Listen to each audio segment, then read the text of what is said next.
During the Great Patriotic War, many young soldiers, including minors, became national heroes.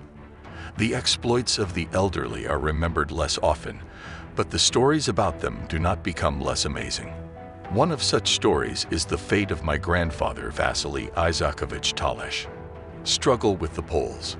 Vasily Talas was born in 1844, and during 75 years of his life was not in any way connected with military affairs. He was an ordinary peasant man with a difficult property situation, which he managed to improve after his marriage to a girl with a rich dowry. Talas was engaged in household chores, brought up his children and grandchildren.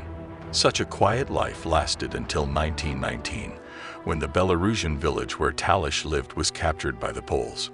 He did not put up with the new power, attacked the soldiers, for which he was persecuted by the invaders. Vasily Isakovich hid in the Belarusian forests and gathered a resistance group. His assistants searched for villagers willing to agree to join the detachment, and his grandfather himself negotiated with the Red Army for help. Soon he became the commander of the detachment. The military advised to choose Talas, a man of wisdom and determination, as commander. At first, grandfather refused, saying that it would be better to choose someone younger. But the partisans cheered and demanded to make Talas the commander. Then grandfather agreed and promised that he would take care of the soldiers. From the story by Belarusian writer Yakub Kolos. After the war, grandfather Talas, according to the memories of contemporaries, demanded the Order of the Red Banner for his exploits. He wrote letters, complaints, and eventually received the desired order.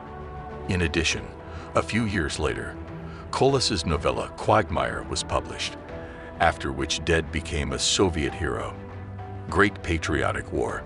In 1941, the Belarusian SSR was already occupied by Nazi invaders.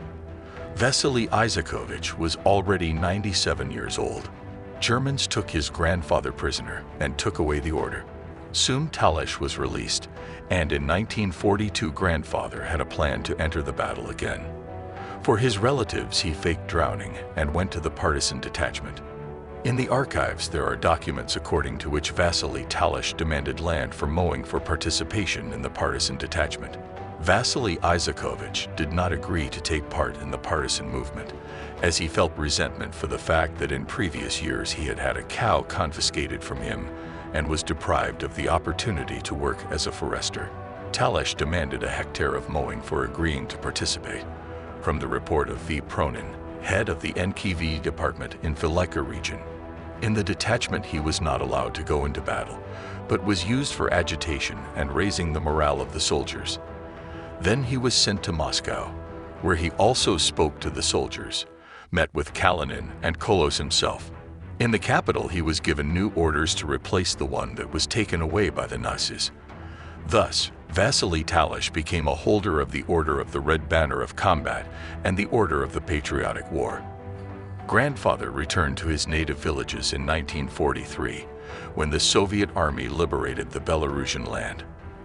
Vasily Isakovich had time to meet the victory and died in 1946 at the age of 102 years.